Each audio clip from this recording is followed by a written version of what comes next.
म्हटलं आमी खंयचीच शाळा बंद करिना. It is an merging of school हो विशय आशिल्लो.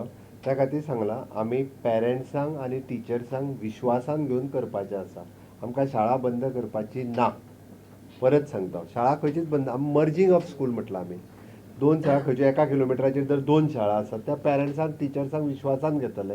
तांकां ताजो कितलो फायदो आहा हो तांकां पयलीं दाखोवन दितले. ताज्या उपरांत तो विशय करतलो. एका सायडीन सगळे तुम्ही पॉलिसी आणतात पण एका सायडीन विद्यार्थ्यांची संख्या एका बाजूने कमी होते, शाळा कमी होते, याच्यासाठी काय पॉलिसी आहे का? विद्यार्थ्यांची संख्या कमी जायना. तेच विद्यार्थी प्रायवेट इस्कॉलांत वयतात.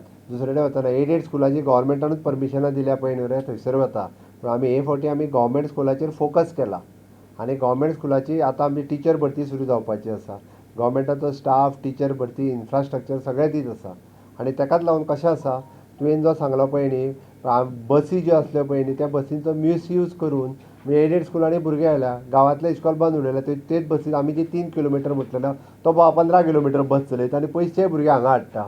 आनी तो बसीक ते पयशेय घेता टिकेटीचे म्हणून तांकां आनी वयल्यान डोनेशनूय घेता आनी सरकाराची ग्रँटूय घेता आनी थंय सरकारी इस्कॉल बंद उडयता.